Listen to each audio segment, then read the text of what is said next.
My name is Martin Gilchrist, and I am the practice manager with Gilchrist and Co. Chartered Accountants. And we are here, Peter Doak from PDG Advertising, my friend and partner in crime with the Business Conversations, are here for our 14th 1-4 edition. Who would have believed it when we set out? I was telling Peter that he has to buy me a ring now. I think when we get this far into a relationship, it's about rings. And we maybe we have to become exclusive, all that good stuff. Peter doesn't look keen. I didn't sign up to any of this. This No, is additional to what I signed up to. I knew it was all leading somewhere, but that's a different direction in which I expected that to come into. I'm glad you though can remember what episode it is just before we came online. I counted. I went on and counted. Discovered that I had no idea what the number this is. But yes, Martin, episode 14. And I'm excited.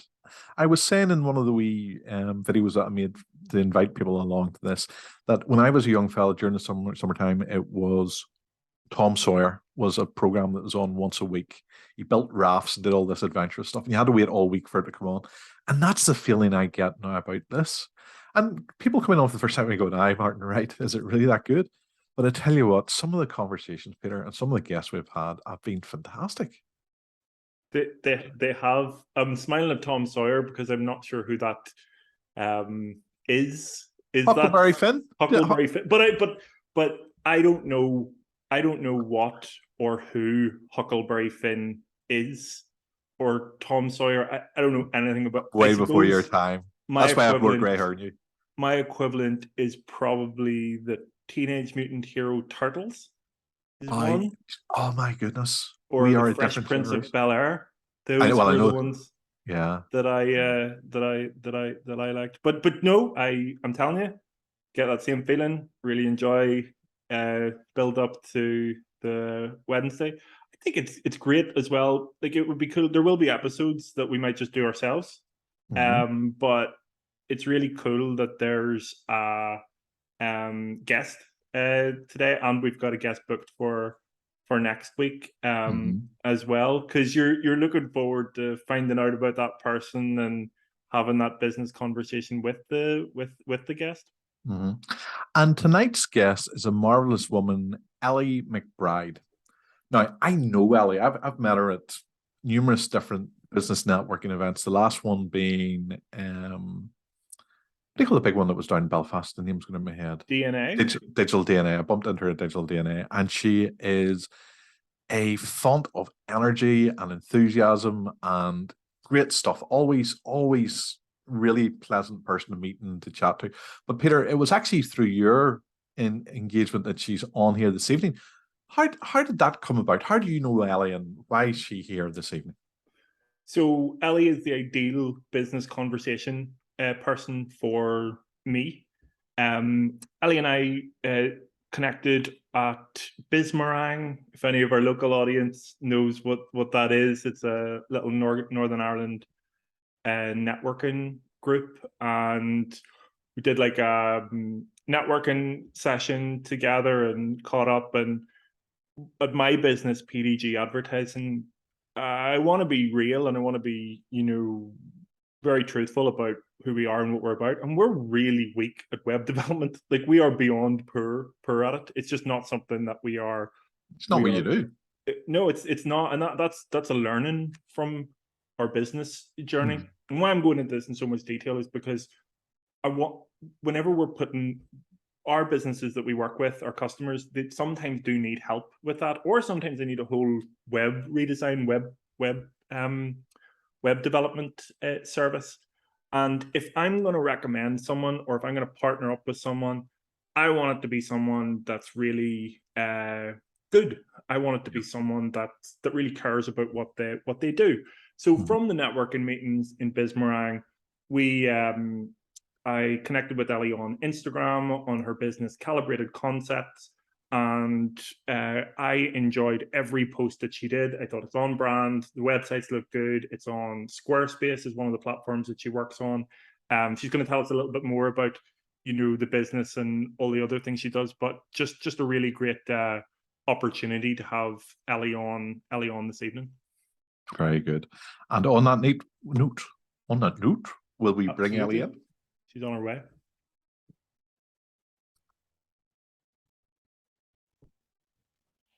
Hi, Ellie. Hello. Hello, Ellie. So we've been saying loads of lovely stuff about you in the background, and I've got a funny feeling. Do you know the way when I don't know if this has ever happened to you guys, but when you're younger, before you get married or before you have a boyfriend or girlfriend, and you go out with friends, and it's a couple, and you're the spare thumb. I feel like that spare thumb character here because you two are internet experts in what you do in different areas, and I know nothing. I know nothing about that. Well, I know enough to turn my Zoom call on and send a Facebook message, but beyond that, I don't know very much. So, Ellie, could you maybe kick off by telling us, first of all, who is Ellie McBride, the person, without trying not to tell us what you do professionally, and then tell us a little bit about what it is that you do. Sure. So I am an American, obviously. I've been living in Belfast for the past 5 years. I married a local. I am originally from Oregon. I'm dog obsessed. I am on the hunt for the best craft brewery in Northern Ireland. And yeah, I miss the sun and have loved the last couple days that we've gotten and some of the weather we've had lately. Yeah, that's kind of me. And then my business, I run a business called Calibrated Concepts, and we specialize in helping small businesses with the techie side of things. And by that, I mean websites, systems, automation, streamlining your processes, and using digital tools to make that really easy for you. Very good. Peter, when did you first meet Ellie face to face? So you told us about the platforms that you came across, but when did you meet Ellie in the flesh? What a good question. Ellie and I have never met face to face. No way! No, not No once. way, Jose! No. And Ellie, before you came on, also thank you so much for being here. Super excited that you're giving us our time and our guest time. Sorry, before I go into that as well, we've got a bunch of guests this evening, people that are participants. And guys, if you have any questions for Ellie, Martin, or myself, fire them into the chat, and Martin and I will every so often dive into them and ask Ellie or bring them up. And really behave yourself because Ellie can see them too. Yeah. So yeah. You'll be asking sneaky things in the background. Ellie knows what's going on here. For sure. So as I said, Ellie, thank you so much for talking with us this evening. But what I was saying before you came on was, and it comes back to your point, Martin, we connected on Bismarck and a local networking group in Northern Ireland here. And I would say it's probably around the start of pandemic, or maybe middle of pandemic, or somewhere around that time, whenever you couldn't see anybody, face to face, and you wouldn't really have seen anybody. So what happened was, as I said just before, I would have seen your posts on Instagram and would have seen what you do in your web development. And we need that because we're really weak at it at PDG advertising. And we want to make sure that we get someone really, really strong. But isn't it amazing that we've never met before? And we have been able to do business together, and we've been able to work together. That's part of what I love about the internet. What are customers currently asking for, Ellie? What type of thing is most popular for you? Well, websites is something that I've done exclusively pretty much for the last 2-ish years. But before that, I specialized in tech virtual assistants. And so I'm kind of bringing back the tech part of things. So I work a lot with small businesses and helping them to set up, say, a CRM and getting all of that and all their onboarding automation started. So that's getting everything automated from the initial call all the way through the contract, the invoice, the part of the job where you have to get a lot of information from the other side. I would also do things like helping people start using a project management tool. And so I have an in-depth questionnaire and then an in-depth call where I literally dig into every little bit of your business, and I go and design it for you and show you how to use it. And then you get customer support afterwards. And I do that with a few other tools as well. The thing is, Ellie, and Peter makes a very good point here. You met Peter on the interwebs. Yes. Okay. But it's not the interwebs that made, or the interwebs, is that even a word? I don't know, that made the meeting happen. It was the facilitation of Shane McCann and his, what did you call the Shane McCann thing? I'm thinking Referral Tuesdays, but it was called something else then. It's meringue. Bismarang. How did I forget? Yeah. I'm getting to that age now, I'm forgetting stuff. And that strikes me as interesting, that somebody has to make stuff happen. Now, you and I have met a number of times, but we didn't meet on Instagram, and we might have seen each other on Referral Tuesdays, but we really met in the real world. And here's a question, and I would love you to give it for me and for Peter. Peter hasn't asked a question, but I'd love you to give the answer. From what you have been able to surmise or derive from those, however number of meetings we had, it's not like we've been meeting every week for the last 6 weeks or anything. What is it you think I do? You absolutely are an accountant of some sort, because every time you go to a meeting, you're the first person that has a question. Like if you're at a networking event, like, or a talk of some kind, and you always introduce yourself as Gilchrist and Co. Chartered Accountants. Right. So handy when it's behind him. It also works, but I wouldn't have needed that. Honest. Right. Very good. So you know what I do and how I do it, where I come from. What about Peter? What do you think Peter does? I suppose you've worked together, but what does Peter do? Right. So they handle advertising. I know that. So the client that we worked with together, they were helping him with Facebook ads and all. I know that you do some other marketing things as well, but that's honestly sort of the part of the internet. See, we all have our parts, Martin. That's sort of the part of the internet that I bury my head in the sand about. So it's not something that I'm like an expert in. Of course, I know bits and pieces, but it's not an area that I would know a lot about. This is the interesting thing. How do we find out who people are and what they do? And I hope this is what we'll find out about you tonight. Who you are and what you do and how you fit into the lives of Collie Graham, Janet Jansen, Michelle Gilchrist, Wayne Durner, Martin Murtagh, and whoever else joins us or follows us later on. Peter. I've seen it in action, you work, Ellie, and it's so impressive. It's more impressive than I've seen anywhere, really, in your ability to streamline the interactions that you're having with people. I've got a question for you in a second about it, Martin, but you know that whenever I saw it, I was like, we need that and we need to do that, because at PDG Advertising, we are horrendous at that. We getting all those things in a row. We execute hard and we do adverts and we do that and we make sure we get results. But there is a certain amount of chaos and a certain amount of mess around it. What type of benefit do you think customers and you have had from being able to implement those systems and those processes in place? One of my clients, I think, has summarized it best. She said when I was done working with her, she could breathe. She just she had this like sigh of like, wow, all those little nitty bits that were just kind of floating out into the world are organized. They have a place, they have a time, they have an automation. There's things that I don't even have to do anymore. But I think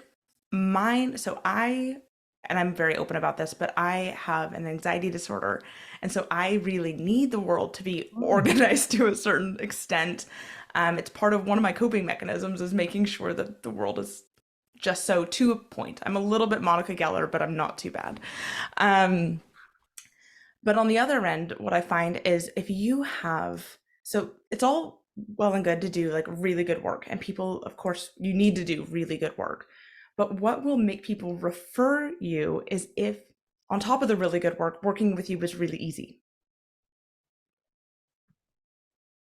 That is a huge, huge point. Martin, what do you find in that world of organizing, onboarding, making sure it all runs smoothly? First of all, I have to say Ellie, I would never have known that you had an anxiety disorder. You're the one you come across. The image I get of you is confidence. A person who knows their mind, that knows where they're going, and that's incredible. That's an insight I wasn't expecting tonight. In relation to the question, Peter, there's two things at Gilchrist, two words, and I covered this in the last conversation last week, so I'll not go into detail on it again. If anybody wants to know the detail, we can go back to the conversation with Shane McCann. But if there was two words that we want to be associated with Gilchrist and Co., the first is trust. Trust is a massive word. And there's a whole lot we could drill down in that and spend a whole evening just drilling down into what trust means and how it works. But the other word is simplicity. Now, it's not that we do is simple. It's not simple. And Janet, as an accountant, she's on this evening. She'll know how complicated and detailed and all the huge amount of information and administration, everything goes into what we're doing. But when we say about simple, we want to, just as Ellie said, we want to make it as simple as possible for our clients to get those statutory submissions submitted. That's all they want to do. They want this work done and dusted, and they don't want to have to lose any sleep. They need to know what's done. But in our business, we want our business to be as simple as possible because there's an awful lot of threads and spinning plates and issues and problems and stuff. When you have 300 clients and they all self-assessment tax returns, corporation tax returns, VAT returns, payroll, all coming in at different times. Some information that doesn't come in when it's supposed to come in. There's an awful lot going on, and the only way to cope with that is to make things as simple as possible. And we have a number of routines and policies and practices within the business that we just follow. And Declan Barry, in one of our earlier conversations, talked about putting policies in place and then trusting the policies or the procedures so that if you do the bit that you're supposed to do at such and such a time, the rest of it will work because you're following through a good policy. So those all exist. But to give you an example of one very simple practice within our practice that we operate to make sure that something gets done. And this is as simple as we can make this particular practice. And it boils down to, or it relates to, self-assessment tax returns. Now, the thing about self-assessment tax returns is that they must be submitted before the 31st of January in any year. That's the deadline. But not every client brings their self-assessment tax returns to you 8 months in advance. So you have to have policies and processes and reminder systems in there to make sure that that's done. But how do we know at Gilchrist & Co. that we're not going to have a complete train wreck in January where 200 tax returns all come in at the same time and we only have so many billable workable hours that we can apply to that? How do we stop that from happening? How do we know that we've absolutely got that under control now on the 24th of August? And the simplest possible way, the very, very simple rule that we apply is simply this. We take the number of tax returns. So we know how many tax returns that we still have to do. We know how many clients that we need to do. So we take that number and we simply divide it by the number of days that are left between now and the end of the year. You just look at your diary and say, how many days are left? You divide the number of tax returns by the number of days, and that tells you how many you need to do that day.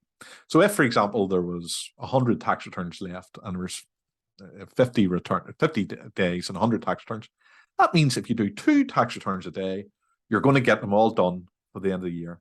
That's an example of an incredibly simple policy that gives you complete peace of mind about something that could be a train wreck if you didn't keep control of it. Awesome. On that note, Ellie, how do you get into doing what you do now? What was the path and journey to that? I don't think anybody starts off being a business owner, entrepreneur person. What's that journey been like? What have you done? Yeah, it's been a bit of an odd journey for me. So I was the first person in my family to go to university. And so I went to university and got a degree in biology and community health. Wow. Yeah. And so I wanted to be a physio, which in America is a doctorate now. So it's almost as much work as just becoming a GP, essentially, and as much money. And so I was working at a physio as an assistant and essentially decided, well, I did like it. I didn't like it enough to spend another 7 years and up to $500,000 on it. it didn't seem to fit enough for that. So I went and did some traveling, and with the intention of going back and coming back and getting my master's in public health. And on my travels, I met my husband. And then very quickly that it transpired that I would be moving to the other side of the world. And I got here, and finding employment was a very different thing to back home. It's very recruiter heavy here. You can't just good jobs are on Craigslist in America. I don't understand what it is here, but it's just such a different thing. You're not, a CV and a resume are two very different expectations. Your CV is supposed to have everything pretty much. In America, they don't want it. You're supposed to keep it to one page. So a CV here could be, I would rather it was one page when we get them, but it could be a few pages of a lot of experience. It's different in America then? And I didn't know that I was supposed to do that because I was American, and you're supposed to have a one-page resume unless you're really experienced. So unless you're 20 years in your field kind of a thing. Even then, maybe 2 pages. And your cover letter. And so that's supposed to have, and so it took me a really long time to get a job here because I couldn't figure it out. And that, in combination with the weather and being really far from my family and good Mexican food, and at the time, very few good craft breweries here, I really, really wanted to be able to go home more. So I built my own business. Very good. There's, have you come across, and I'm sure you have, but maybe you haven't, Wayne Denner and Martin Murtagh. Have you come across what they're doing in relation to live broadcasting on LinkedIn and Twitter? Have you seen any of their stuff? I haven't. So I don't have a Twitter. Oh.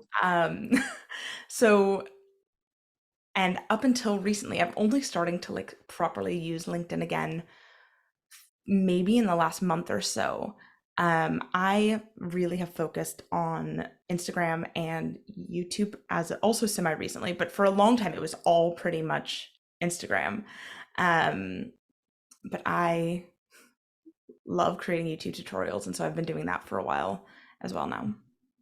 Check them out, and if you're on LinkedIn, they do have a live voice thing that they do. It's very interesting. I think you'll like it. But Wayne asks a question, and he's asking, does Ellie think with an automated approach in many sectors, this will make roles entirely redundant? Not yet. I think it's still a fair while coming. So when I'm talking about automations, I'm talking those little tiny admin tasks in between things. So I say in my onboarding process, somebody can automatically book into my calendar. So that's one automation. They're not having to email back and forth to find a mutually beneficial time. And that's a really nice system for both of us. It allows me to keep boundaries. It allows us to both find times that work in our schedule. Then when we have that call, I have a templated email that I send out afterwards that I add a few things into that are relevant to the conversation, but that everything else, my standard terms of business, the next steps are already built into there. And then from there, they say, yep, I'm in. When they reply to that email, I can then set up it's an automated workflow that sends them the contract. It sends them their invoice, sends them again an email that has here's your next steps for homework, which includes a website design questionnaire or a questionnaire for how to their business systems and how things are currently working and what they need them to work like. And so those are all teeny tiny little things. So I'm not usually talking about massive automation yet. I'm talking about those little tiny pieces that so many of us would do by hand, but can become really time consuming. When I was a virtual assistant, I remember timing once how long it took me before I'd streamlined, timing how long it took me to set up a new client, and it was an hour. And now it takes me 10 minutes. Wow. Peter, what do you think in the automated thing? I have to just emphasize this another time, because whenever you're talking there, Ellie, about those processes and those systems, PDGs, and I don't know if this is shooting us in the foot at PDG or not, but they are literally a car crash.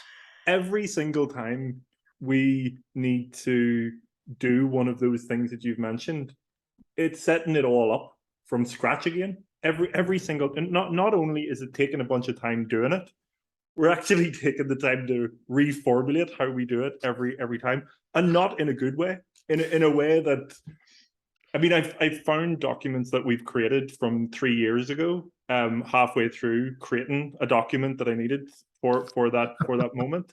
I honestly don't know It's not how just we make you, it through just the so day. you know. It's a sometimes. load of businesses are like this.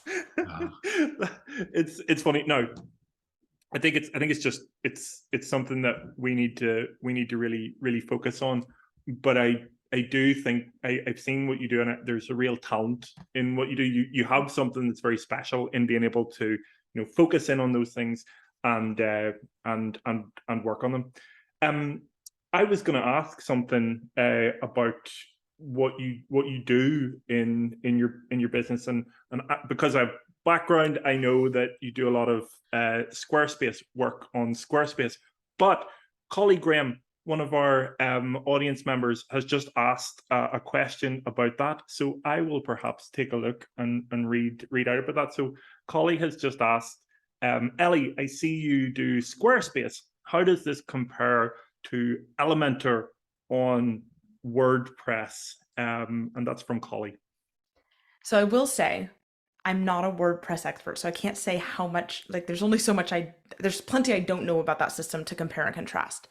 However, my experience in moving quite a few websites from WordPress into Squarespace is that WordPress, you have a theme like Elementor, and you can do quite a lot with that.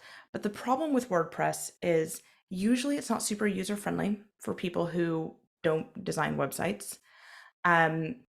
You are in charge of hosting maintenance. You're usually reliant on several external plugins that are created by people that you have no control over, their security of that code, of how often they update it, if it breaks your website. So there's a lot of factors around that. There's not a lot of, say, customer support if you were like, oh, I don't know how to do this on my website, or this thing is broken at the moment, or the server's down. You have to manage everything. And so I work with a lot of really small businesses. And so that works really, like, all of those things aren't true with Squarespace. They have amazing customer support. They don't have to manage any hosting, code, or plugins. Everything is sort of just making sure that visually it looks nice. And they have really good templates for that. And they have really good designers for that. But you don't need a designer in Squarespace. You don't need it. Mm-hmm. And the other thing is that Squarespace is like an all-in-one. So, you don't have to think about, okay, how am I going to add a shop? You can just add a shop. You don't have to think about how I'm going to make my blog work. It's just there.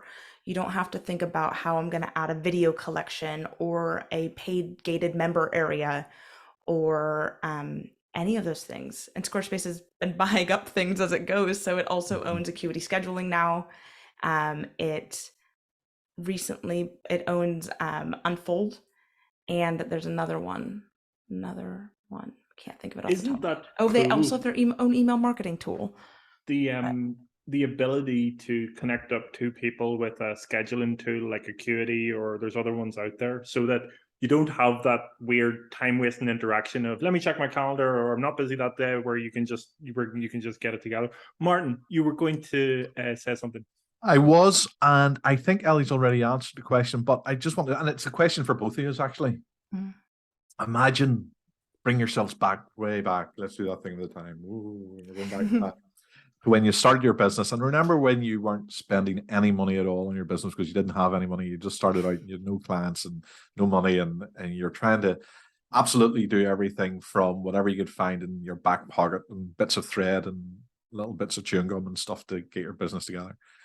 And you're thinking to yourself, what is the best way to start doing whatever it is I need to do to let people know that I'm in business and sell them my services? Would you start off with just a LinkedIn page, or would you go straight to Squarespace? What is that thing that you could do all by yourself with no experience whatsoever, 1 hour a day maybe, that's going to best help those guys that don't really yet have the money to spend on you, Ellie, or on you, Peter? what is that thing that you would do now as experts? And Ellie, we'll ask you first, then Peter. Tell us what you think. Me first? You first. Ladies Okay. first. So pretty much my advice would be it depends. It depends on where you like to spend your time on the internet, but more importantly, it depends on where your customers want to spend their time on the internet. So it could be getting really good at making some good connections on Twitter, or it could be starting and making loads of Instagram reels and connecting with that community, or it could be spending time on LinkedIn, or creating a YouTube channel. It really depends on the type of connections and community you're trying to build. Okay. Peter? I would suggest doing the same thing that I do and my team does now. So your question is excellent, Martin. How do you get off the ground, without having any money? And I don't think you need any money to get off the ground. I don't even think you need to hire PDG advertising at all. Don't tell me that, This Peter. is turning Peter, a don't slight talk bit into a hit fest about my business, but I absolutely love it. But don't ruin I- a good story of the truth, Peter. Don't ruin a good story. I do care more. I honestly care more about people being successful. If you're at that level of I literally don't have any money to spend on advertising, or on a website. I mean, there's plenty of free website builders and stuff like that you could use to start off You with. can build a website in Canva right now. Yeah, Like you can do that there's- right now. and I mean, you don't need to do much. YouTube is like the most amazing university in the world. 20 minutes might get you to that. Now, don't get me wrong, you're probably going to have to graduate from that at some point, just because functionality and things won't be there for what you need. But if we're talking about marketing your business, if we're talking about getting in front of people about your business, the only thing you have to do is talk to people, and talk to lots of people. So now it's easier than ever to do that. Back before the internet, can you imagine the nightmare? You'd have to literally ring up people. You have to find out their number, and you'd have to ring them up and talk to them about it. Before that, you'd have to go to their door and talk to them about it. But now you have Instagram, you have Facebook, you have email systems. You can go to, if you want to do business with another business, if you craft a good email, a personalized email to them, and I'm not talking about these bots that you see on LinkedIn and 20 emails that say the same thing, all of that. I'm not talking about that at all. I'm talking about finding a business that you want to work with, trying to find the person who might be interested in what you have, and genuinely talking to them about what it is you do, and even putting it around the format of, look, I'm just starting out in business, and I just want to put this to you and see if it's something you're interested in. If you do that 10 times, you might get one of those people that say yes, and that's your first client. And from that first client, if you do a good job and you try your best and you get a referral from them, you have power at that point to go to more people, and you're making money. And when I say talk to 10 people, I don't mean talk to 10 people and stop. I mean, talk to 100 people if you have to, talk to 1,000 people if you have to, across the course of a week. And if you talk to 100 people or 1,000 people and nobody says that they want to do any business with you, possibly time to do something else, but only after you've gone through that pain of getting 999 no's before you then give up. And I would be shocked if 999 people didn't either want one person that didn't want to do business with you, or they didn't know someone who might want to do business with you. And that is what I would suggest. That is a lovely answer. What would, back at you, Martin, what would you suggest?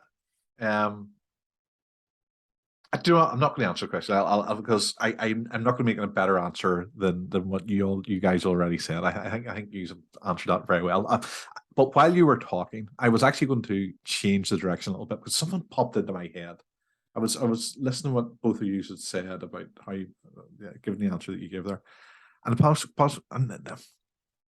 a fundamental question, right? And there's no right or wrong answer here, so don't feel on the spot, right? I've been asked this question, and I would love to hear your answer to both of this. Ellie, what is business for? What's the purpose of business? What's the purpose of that thing that we do? Why bother having businesses? I think that is a really multifaceted question, and I think it's personal for a lot of people. I Mhm. think there's a personal, and then there's society, right? There's like personal levels of why people run businesses, and then there's like a societal level of why we run business. And for me, my personal level is time and location independence. But then if you were to go into my business why, I love helping businesses do things with more ease, right? And so Mhm. that's my other reason. And then if you were to go into like more of my ethos and more of what makes things tick, I really believe in spending money in local economies, and I put my money in small businesses, and I believe that is like good for people. I pay my assistants like well, right? I even and it's these kinds of things. It's so I think oftentimes small business serves people better, and I don't mean it serves our customers better, it serves us better, it serves our staff better, than a lot of bigger businesses often do. I agree. Peter, your thoughts now? It's all about communication for me. It's all about getting a point across and getting it across well.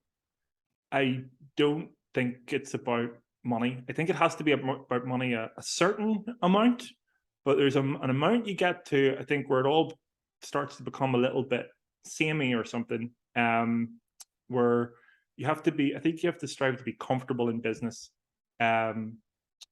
with the amount you're making, so that you're not losing money. I think you're supposed to make money, but at a certain point, it has to be about more than that, because if it's not, you wouldn't do it. And the more for me is about being able to communicate with people, to communicate on behalf of people, to connect with people.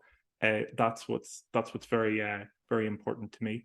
Martin, what do you think? I think business has existed as long as there's been humans walking about the planet, because business is essentially an interaction between people to create something that's better than what exists already. That's what business does.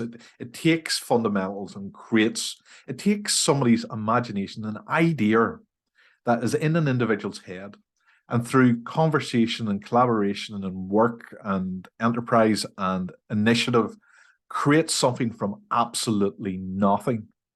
And that's what all three of us have done. The three of us have sat down at some stage and not had a business.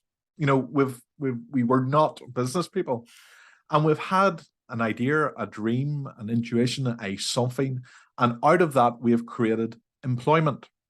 We've created productivity. We've created tools or resources or professional services that benefit other people, and those people then go on to benefit others and go on to get and others.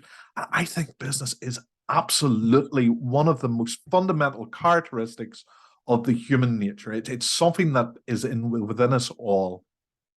But one of the things I think about business is that there's so few of us. There's in the population. If you were to line the whole population up in one big line and say, right, we want all the business people to move to that end. Big long line, it's about that much at the end are genuine small business owners that are running successful businesses for more than 2 or 3 years. And those people are innovation and enterprise drivers, and they are genuinely creating and innovating and motivating and inspiring and building and making everything else happen. They drag the rest of everything else that goes on. And yes, we need police officers, we need nurses, we need doctors, and we need teachers, and we need all those people that aren't entrepreneurs and business people. But if we're not there providing the growth and the substance and the sustenance and everything to keep those people in a place to do what they're going to do, none of it's going to exist. And how you know that happened? This is I'm going off on one here, but whenever you look at war-torn countries or countries are in abject poverty, Somalia or the Ukraine or Syria, what do you always see in those pictures, in those bombed out streets, in those poor areas? People trading, people setting up little stalls or fixing bits of cars or they are trading, they are doing business. And the reason for that is that business is so fundamental to everything else that goes on. It builds, it's the foundation from which everything else builds. That's what I think business is.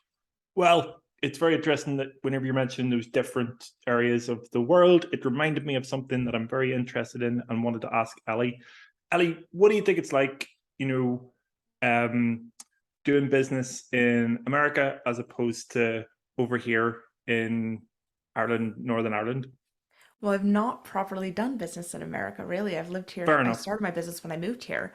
However, I think that I had some advantages by being American and some disadvantages. I moved here and I knew nobody. So I had not a single person in my network really when I started my business. I had nobody except for Paul's family. Um, and the first website I designed was Paul's dad's. He runs MCB Power. Awesome. But additionally, on the other side is Americans are louder, independent, boisterous, a little bit brazen. And that, especially as a woman and entrepreneur, that is something that was really uncommon. And so, and on top of all of that, I happen to be an extrovert. So it suited me well. Very good. Collie Graham made a comment that business is about adding value to people's lives. And I'm going to try and write out here what Martin Mert has said. Now, he's written quite a wee bit here. And Ellie, in case you're wondering why I'm reading it out, it's because once the Zoom call goes off, you can't see the comments. So when people are watching this back, they'll not actually see the comments. Right. So, Peter, humor me while I try and read out what Martin Mert has said. And Martin Mert, who works with Wayne Danner on all that fantastic, what would he call their thing that they do, Peter? So their broadcast that they do on Monday night is On the Biz, Meet the Change Maker. Guys, you'll have to excuse me, and perhaps you put it in the comments below about the name of the Thursday night broadcast that'll happen tomorrow, but they have that as well. I think on LinkedIn, the leaders interview. They do another one on Saturday, which is great as well. The reason why I know this is because I'm addicted to their content. It's really, really, really good. Wayne is a online safety expert, speaker, entrepreneur, technology guru, as well as owner of co.down as well. And Martin Murda, amazing LinkedIn expert and owner, founder, I believe, of the growth company. And both of them together create that fantastic content, but they'll put it in the comments below. And yes, Martin, definitely do read out what Martin Murda said. So Martin Murta has said, communication and good marketing storytelling are essential, but you still need to put a budget behind it, even more so in 2022, particularly on social. Very few businesses succeed in bootstrapping growth with little or no investment.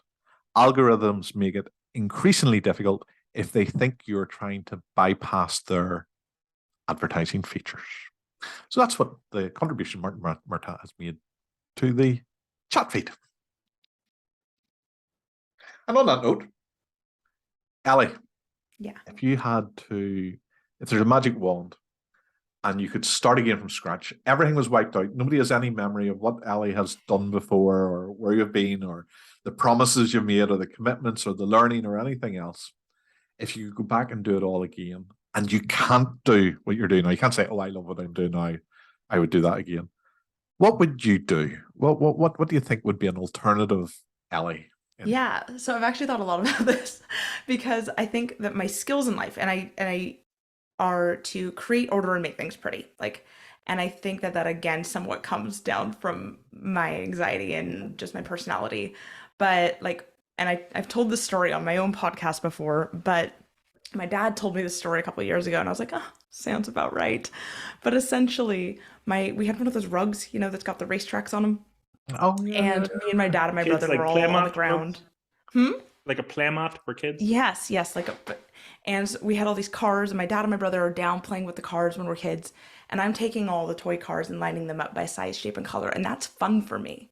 That's, I know I'm a weirdo, but that's why I do what I do.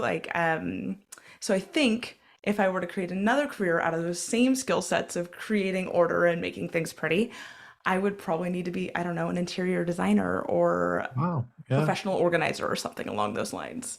Peter, excellent, Ellie. Peter, what is your passion outside of work? So if you weren't doing Facebook stuff and all the marvelous stuff you do with PDG advertising, what is it that you do when you're not doing that to let all, just release the pressure of being an entrepreneur, of being a founder, of being a business owner and an employer and all that type of stuff?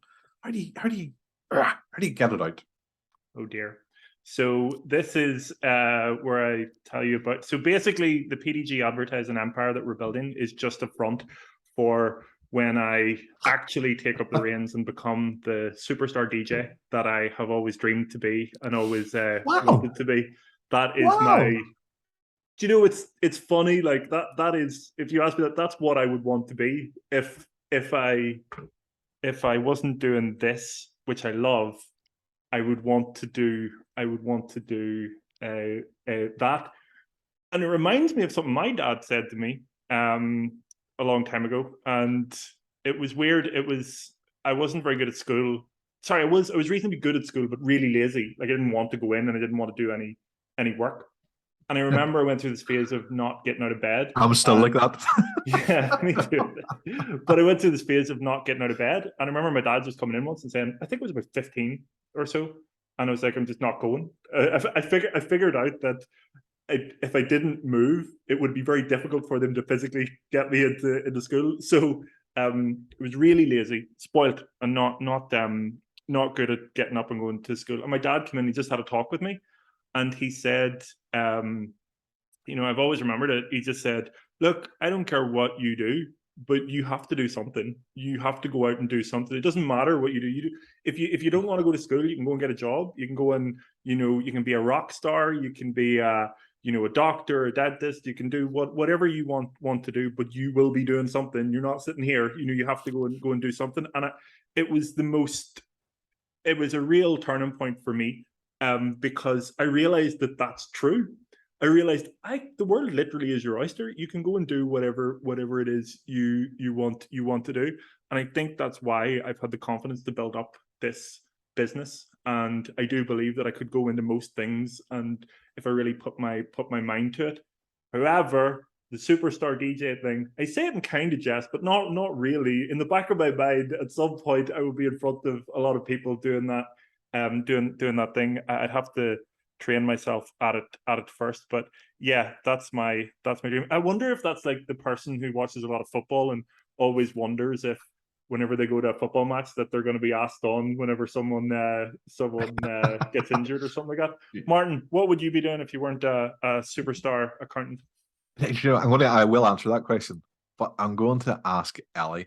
Ellie, what do you think I would want to do if I wasn't a superstar accountant? I actually don't know about your life that much outside of work. So I don't actually even know what your like hobbies are. So it feels like it's a very tough you can say question. anything. It's an unfair question, but looking at my wee smiley face, just plan. What comes to mind? What would Martin Gilchrist do? But you don't know. What would he do? I'm trying to think of like what a job is that like people who are really good at talking do. But I'm drawing a complete blank, and I bet you the second I get off this call, I will have like a list of like 10 of them. Get ideas. That I will like go to bed thinking about this question. Like, no, this is that's probably a really good answer. People who like talking, that's probably what it would be. Janet says you'd be a broadcaster, a radio broadcaster, and Collie says Martin would be the world's greatest networker. That would be a lovely job. I would love to be the world's greatest networker. But you know what? I've always I would love to do this. If I would love to have this job. You know those guys that go up and rescue people from mountains? Yes. Those rangers? I think that must be the best job in the world. First of all, you get to spend your time in the mountains. I love hiking and climbing and all that type of stuff. Second of all, you get trained in it, so you get to do all the rope work and shimmying up and down stuff, and you might get to go in a helicopter, and you get to go in a big Land Rover with all the rescue people, and you get the orange outfit, and you get the hat and all the gear, and you get to hang out with those cool people, and then you get to go up in the dark when nobody else is there and struggle through the wind and the snow and rescue someone and bring them home, and hopefully they're alive still. There might be bad days as well. I would love that job. I would kill one of the other rescue guys just to get their job. And there was a time, no, I wouldn't actually do that. But there was a time Michelle and I were thinking about buying a house in Newcastle. And I told Michelle this. I said, brilliant. When we move to Newcastle, I'll be able to join those guys, and I'll get the special buzzer with the ring, and I'll be able to run out of work at any time to go and rescue someone in the mountain. Michelle said we're not allowed to buy a house in Newcastle anymore, so. Michelle, you ruined it. So my dream of being a mountain rescue people, but that would be, if I didn't do this, I would love to do that. Fun, very quick story. I used to want to be a physio. And so in the summers, I would work at a health career exploration camp for high schoolers because I was in a rural area. And say that again, a what? A health careers exploration camp. So it's essentially for rural, it's in a rural area. And essentially it's to teach rural kids, teenagers, that there are more healthcare roles than just like doctor, nurse, dentist. Because the idea is they're going to move away, go to uni, and probably move back and bring those careers back into rural medicine. And so I did that. I was a camp counselor for 5 years. But anyway, one of the things we did every year was go out with search and rescue, and they would get to practice bodyboarding a person and dragging them up the hill. And let me tell you, it's a lot of work. Oh yeah. I would be the one at the back giving directions. Reading the map or something. Very good. There you go. Maybe Michelle did the right thing by not letting me become a rescue thing. Peter. Ellie, a couple more questions.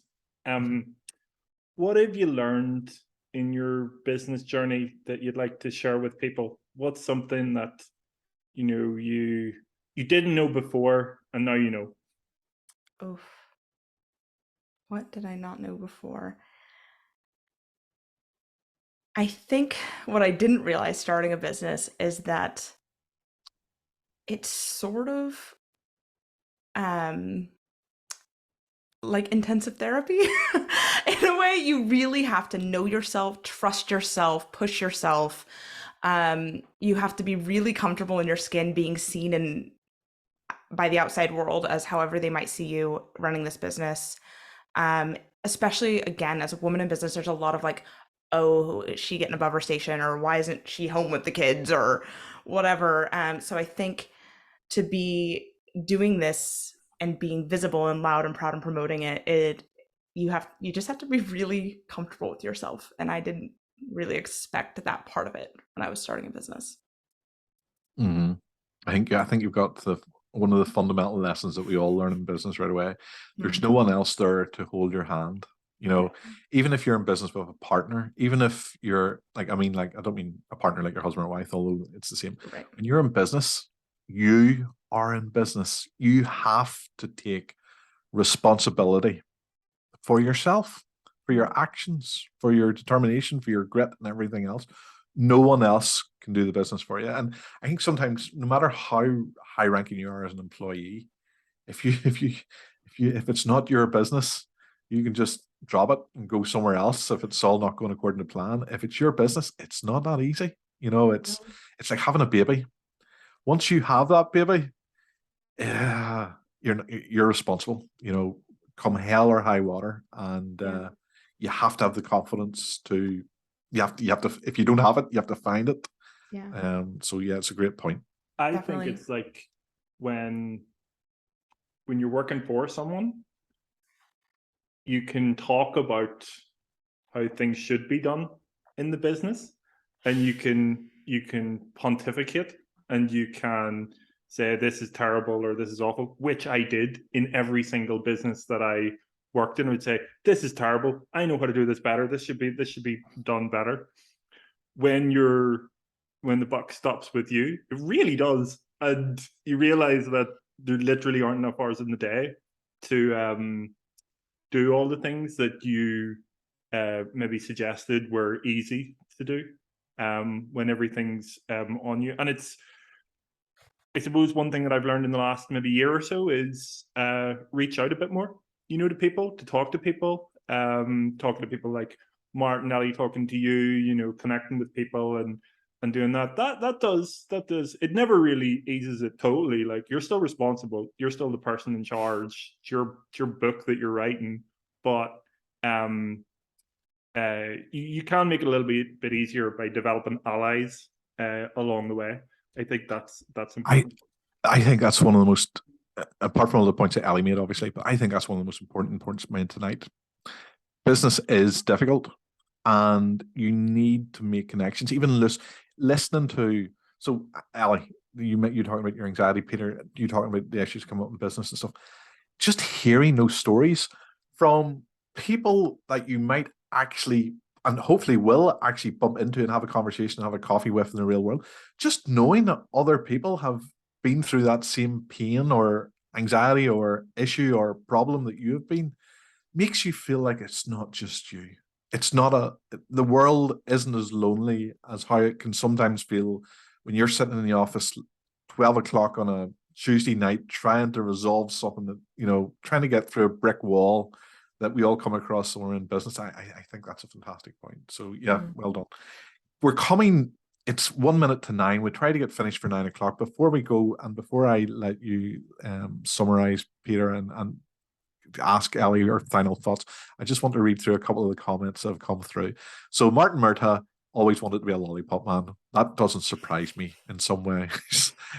Wayne Denner wanted to be a pilot, and if you've ever met Wayne, I think Wayne would have made an excellent pilot. He's got the look. But there's something here that really surprises me. A woman that I have known for 25 years and who I've been married to for 23 years says that, well, it's Michelle Gilchrist, my wife. Michelle Gilchrist, FCA, the principal of Gilchrist Co.Chartered Accountants. Get it right. Tells me that she wants to be, or wanted to be, a forensic scientist. And after watching Quincy on the TV in the 80s, until she found out there was more to it than just solving murders. But a forensic scientist, really? Why did I not know that before? Ian says that Martin makes good points. Yeah, I always make good points. Collie Graham says, everyone in life is in the business of one.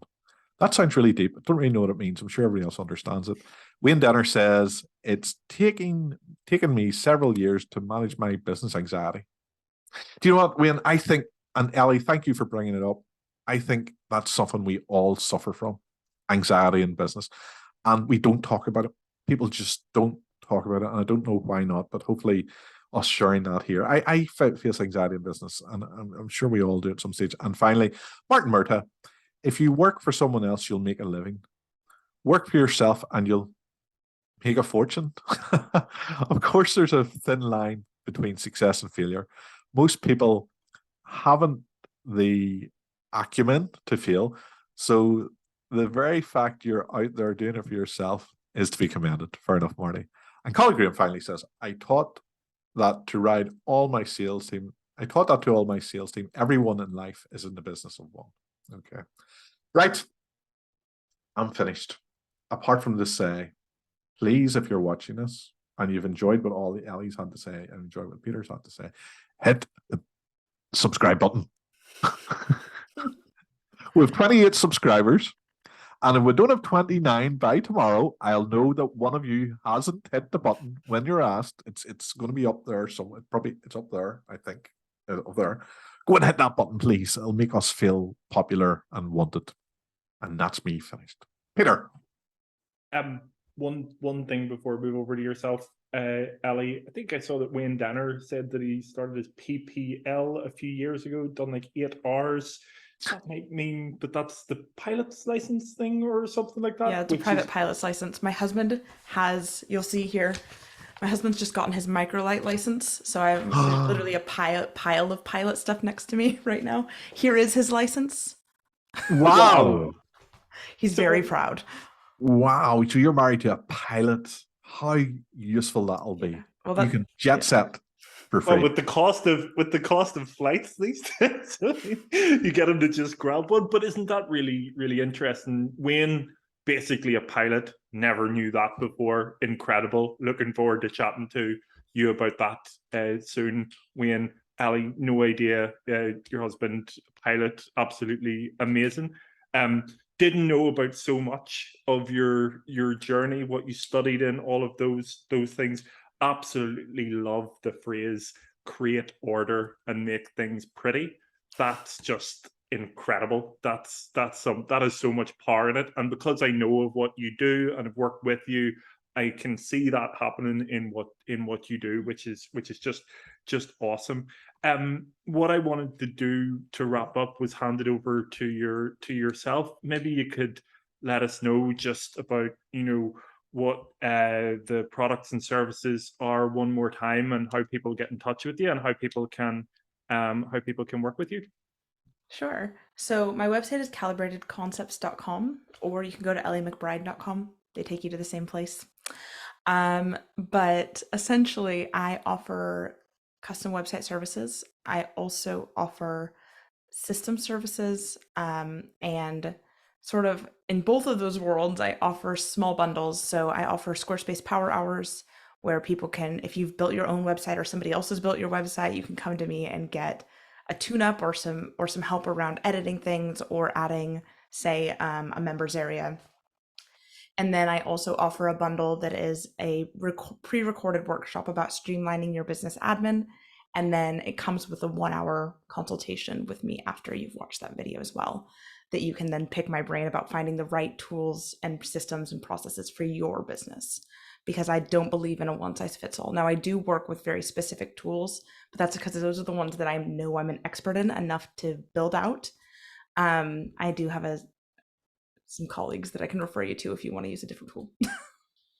Yeah, no, that's absolutely fantastic. And what about like a live testimonial? We at PDG, we worked with Ellie and we saw the power of what she does. I think the difference between good and bad is actually caring about what you do, and it's quite obvious that you definitely do with your customers. So Ellie, thank you so much for coming on with us tonight. We really appreciate it. It's wonderful talking with you.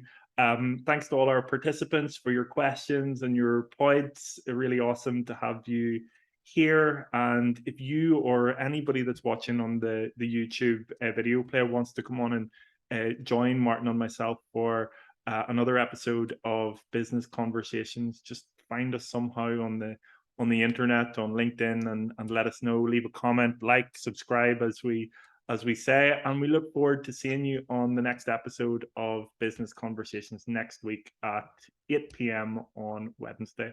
Bye, everyone. Thank you. Bye-bye.